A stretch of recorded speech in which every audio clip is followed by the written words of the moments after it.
Hey lovely people, have a beautiful day. అందరికీ నమస్కారం. అందాల లోగిలికి స్వాగతం. ఇప్పుడు మనం మానవత్వం అనే కథ యొక్క 6వ భాగాన్ని విందామా? ఇక కథలోకి వెళ్తే, ఏమిటి? యామిని షాక్ అయిందని ఆమె ముఖం చూపుతోంది. అవునక్క, వీళ్ళు దేవుడిచ్చిన పిల్లలు. అర్థం కాలేదు. మీకే తెలుసు కదా, మేము సంవత్సరాల తరబడి పిల్లల కోసం తపస్సు చేసింది. డాక్టర్ చేసిన పరిశోధనల్లో నా గర్భసంచి పూర్తిగా పెరగలేదని చెప్పారు. నేను పిల్లలను కనలేనని చెప్పేశారు. ఏడ్చాను, అరిచాను, చచ్చిపోవాలని ప్రయత్నం చేశాను. కానీ నా భర్త దేవుడక్క, ఆయనే నన్ను సమాధానపరిచారు. ఒక బిడ్డను దత్తత తీసుకుని పెంచుకుందామని చెప్పారు. మంచి నిర్ణయం రమ. నీ భర్త నిజంగానే దేవుడే. అవునక్క, కానీ అందులోనూ చాలా చిక్కులే. ఆయన తల్లిదండ్రులు చదువుకోని వారు, గ్రామంలో ఉన్నవారు.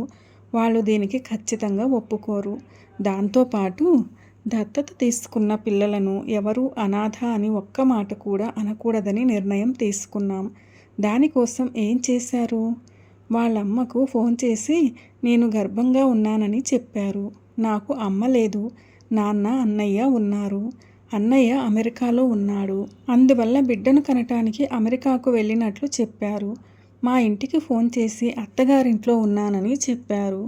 అబద్ధం చెప్పటం తప్పే, కానీ మా పిల్లలే నన్ను గుర్తింపుతో పెరగాలని అలా చెప్పాల్సి వచ్చింది. మంచి విషయం కోసం అబద్ధం చెప్తే తప్పులేదు, కానీ శ్రీమంతం అది ఇది అని ఎవరూ మాట్లాడలేదా? అలాంటి మాట వచ్చినప్పుడే మేము రాహుల్ను దత్తత తీసుకున్నాము. నెలలు నిండకుండానే బిడ్డని కన్నానని చెప్పేశాము. మరి ఈ ఆడపిల్లలు? అది చాలా కష్టమైందక్క. ఈయనకి నెల్లూరులో ఉద్యోగం దొరికినప్పుడు ట్రైన్లో వెళ్ళాము. అప్పుడు రాహుల్ 6 నెలల పిల్లాడు. రైల్వే స్టేషన్లో దిగుతున్నప్పుడు టాయిలెట్లో నుండి పసిపిల్లల ఏడుపు వినపడింది. ప్రయాణికులందరూ దిగిపోయారు. నేను ఆయన టాయిలెట్ తలుపు తెరిచి చూసినప్పుడు అక్కడ ఈ 2 పిల్లలు ఒక పాత గుడ్డలో చుట్టబడి వాష్ బేసిన్ కింద ఉంచారు. అయ్యో, తల్లడిల్లిపోయింది యామిని. కింద పడుంటే పిల్లలు రైలు పట్టాల మీద పడుంటారు. కానీ మంచి కాలం, జాగ్రత్తగా పడేసి వెళ్ళారు. ఎలాగో మా కళ్ళల్లో పడింది. మాకు ఆ పిల్లలను అనాథలుగా వదిలి రావటానికి మనస్కరించలేదు. అదే మేమే తీసుకున్నాం. ఇప్పుడు నాకు 3 పిల్లలు అంటూ గర్వంగా చెప్పింది రమ. యామిని కళ్ళు చెమర్చినాయి.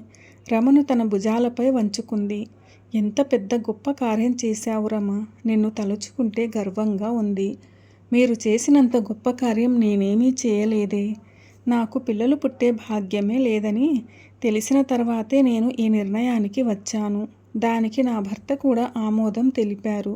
కానీ మీరు జయ అనాథ అవ్వకూడదని మీ కుటుంబాన్ని, మీ భవిష్యత్తును అన్నింటినీ వదులుకుని ఒంటరిగా నిలబడ్డారే. ఎంతోమంది మిమ్మల్ని తప్పుగా మాట్లాడారు. వాళ్లను లెక్క చేయకుండా, దేనికి భయపడకుండా ధైర్యంగా ఒంటరిగా నిలబడి దాన్ని పెంచి పెద్ద చేశారే. మీరు చేసిన త్యాగం కంటే నేను గొప్పగా ఏమీ చేయలేదు. నిజం చెప్పాలంటే ఒక పిల్లను దత్తత తీసుకోవాలనే ఆలోచన మీ వల్లే కలిగింది రమ. ఇలా ఒక్కొక్కరు ఒక్కొక్క బిడ్డను దత్తత తీసుకుంటే మన సమాజం అనాథ పిల్లలు లేకుండానే అయిపోతుంది. తలుచుకుంటేనే ఎంతో సంతోషంగా ఉందో చూడు. యామిని సంతోషంగా చెబుతుంటే ఉత్సాహంగా లోపలకు వచ్చింది జయ. అమ్మా, నాకు ఉద్యోగం దొరికింది. అమ్మా, ఏమిట్రా? ఈరోజు స్కూల్లో నన్ను పిలిచి ఒక విషయం చెప్పారు. ఏమిటది? మా స్కూల్లో హాస్టల్ కూడా ఉన్నదని చెప్పాను కదా. అవును, మొత్తం 90 మంది హాస్టల్లో ఉన్నారట. కానీ 2 పనవాళ్ళు ఉన్నారట. అందులోనూ ఒకరు బాగా వయసైన వారట. అన్న కూతురు వైపు కన్ఫ్యూజ్గా చూసింది యామిని. దానికేమిటిప్పుడు? పాపమమ్మ, ఆ పిల్లలందరూ మానసిక పరిపక్వత తక్కువగా ఉన్న పిల్లలమ్మ. అందులో 20 మంది 15 ఏళ్ల వయసు పైబడిన వాళ్ళు. సరేరా, దానికి మనం ఏం చేయాలట? ఆడవాళ్ళకి మాత్రమే ఉండే శారీరక సమస్యలు ఎక్కువగా ఉన్నాయి కదమ్మా. వాళ్ళు వాటిని ఎలా తీర్చుకుంటారు? పాపమమ్మ, నాకు అర్థమైంది. కానీ దాని గురించి నీ దగ్గర ఏం మాట్లాడారు? ఆ పిల్లలను చూసుకోవటానికి మనుష్యులు లేక చాలా ఇబ్బంది పడుతున్నారట. అందుకోసం నన్ను హాస్టల్లో ఉండి ఉద్యోగం చేసుకోవటం కుదురుతుందా అని అడిగారు. ఏమిటి? మేము ట్రైనింగ్ వెళ్ళాం కదా. అప్పుడు అక్కడ ఉన్న పిల్లలను చాలా ప్రేమతో అభిమానంతో బాగా చూసుకున్నానని అక్కడ ఉన్నవాళ్ళు చెప్పారట. అందుకే నన్ను అడిగారు, నువ్వేం చెప్పావు? అమ్మతో మాట్లాడి చెబుతానన్నాను అంటూ జయ చెప్పి ముగించేలోపు యామిని ముఖం మారింది. అంటే తల్లిని వదిలేసి వెళ్ళిపోతావా? యామిని గొంతు బొంగురు పోవటం చూసి తల్లడిల్లిపోయిన జయ, చాచా, మా అమ్మను వదిలిపెట్టి నేను మాత్రం ఒంటరిగా ఎలా ఉండగలను? దానికి కూడా వాళ్ళే ఒక ఐడియా చెప్పారు. ఏమిటది? హాస్టల్లో ఉంటూ స్కూల్లో ఉద్యోగం చేసే వాళ్లకు వేరుగా గది ఇస్తారట. మనం అందులో ఉండొచ్చు, అక్కడే తినవచ్చు. అలా వద్దనుకుంటే వేరుగా వంట చేసుకోవచ్చు. కాబట్టి ఇద్దరము వెళదామా? ఏమిట్రా బంగారం అలా అడుగుతున్నావు? ఇది మనం లోన్ వేసి కొనుక్కున్న ఇల్లు.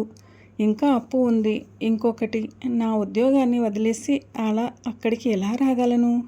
చాలమ్మా, ఇంతకాలం మీరు కష్టపడింది చాలు. ఇక నేను కష్టపడతాను. మీరు రెస్ట్ తీసుకోండి. ఏయ్, ఇదే సాకుగా పెట్టుకొని నన్ను వృద్ధురాలిని చేసి మూల్లో కూర్చోబెట్టాలని అనుకుంటున్నావా?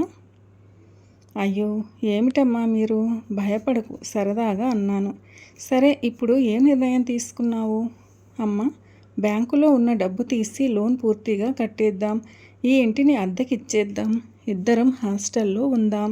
నేను స్కూలుకు వెళ్ళిన తర్వాత మీకు బోరు కొడితే ఇదే కాంపౌండ్లో మనోవ్యాధితో బాధపడుతున్న వృద్ధులు ఉన్నారు. మీరు వాళ్ళతో మాట్లాడుతూ వాళ్ళను చూసుకోవచ్చు. వాళ్ళతో మాట్లాడుతూ ఉంటే మీకు కాలక్షేపం అవుతుంది. వాళ్లకు ఆనందంగానూ ఉంటుంది. నాకు మనస్ఫూర్తిగా సేవ చేసినట్లు ఉంటుంది. ఏమంటావమ్మా? ఇంత చిన్న వయస్సులో ఈ అమ్మాయికి ఎంత తెలివి! సేవ చేయటానికి ఎంత ఆరాటం చూపుతోంది. ఈమె ఎందుకు తన గురించి ఆలోచించటం లేదు? పెద్ద చదువుకున్న జయ మంచి జీవితం ఎలా ఏర్పరచాలా అని నేను పోరాడుతున్నాను. ఇదేమో సేవలు చేస్తాను, నిన్ను కూర్చోబెట్టి తిండి పెడతాను అంటోందే. ఎక్కడి నుంచి వచ్చింది ఈ విస్తృత స్వభావం, దృఢమైన మనసు? మీ దగ్గర నుంచేనమ్మా అని అంటున్న జయను ఆశ్చర్యంతో చూసింది యామిని. ఏమిటి? ఏం చెప్పావు? మీ మనసులో ఏం తలుచుకుంటున్నారో నాకు తెలుసమ్మా. అరే నా మహాలక్ష్మి, నిన్ను కూతురుగా చేసుకున్నందుకు నేను ఎంత పుణ్యం చేసుకున్నాను అంటూ జయను గట్టిగా కౌగిలించుకుంది. ఆ కౌగిలింతలో కొన్ని క్షణాలు కళ్ళు మూసుకుంది జయ. మనం హాస్టల్లోకి మారిపోదామా? కొన్ని రోజులు పోనీరా. నా ఉద్యోగాన్ని నేను హఠాత్తుగా మానలేను. ఇన్ని సంవత్సరాలు మనల్ని కాపాడింది ఈ ఉద్యోగమేరా. ఇప్పుడు ఉన్న పలంగా విడిచిపెట్టి రాలేను. అంతేకాక నీ పెళ్ళికి అని 2 చీటీలు వేశాను. ఎందుకమ్మా మీకు ఈ అక్కర్లేని పని? ఏమిట్రా అలా చెప్పావు? నీకు పెళ్లి వయస్సు వచ్చింది. నేను డబ్బులు చేర్చొద్దా? వద్దమ్మా, నాకు వాటిల్లో అంత ఆరాటం లేదు.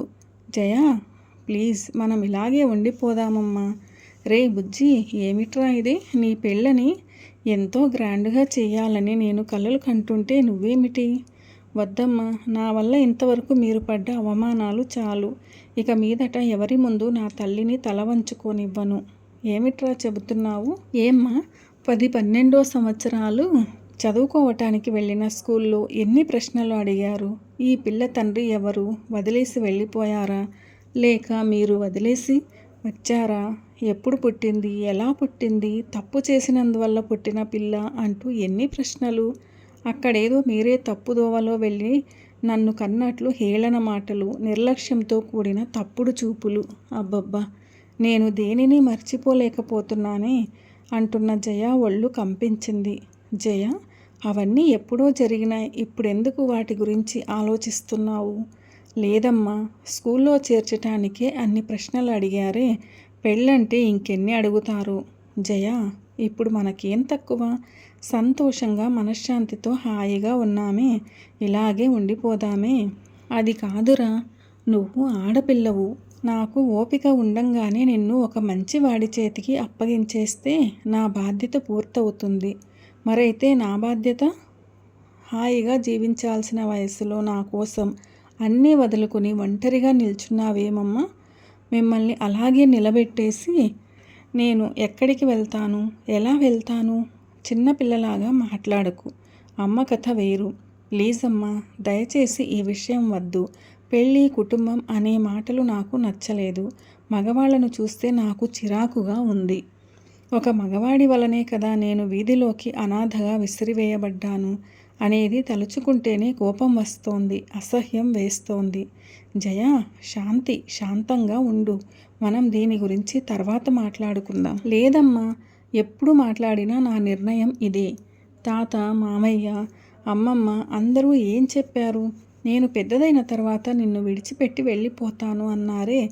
వాళ్ళ మాటలను నిజం చెయ్యకండి. నా పుట్టుక రహస్యం ఇంకొకరి మూలంగా తెలియకూడదనే చెప్పారు. నేను సాధించటం కోసమే పుట్టానని నన్ను మనోనిబ్బరంతో పెంచి ఇప్పుడు మళ్ళీ పెళ్ళి అనే సంకటంలో తోసేసి నా పుట్టుకను అందరూ హేళన చేసేటట్టు చెయ్యకమ్మా. నేను యామిని కూతురుగా పెరిగి జీవించి ముగిస్తాను. నా తల్లిలాగానే అవతలి వారి కోసమే జీవించి పుట్టుక ఫలాన్ని నెరవేర్చుకుంటాను.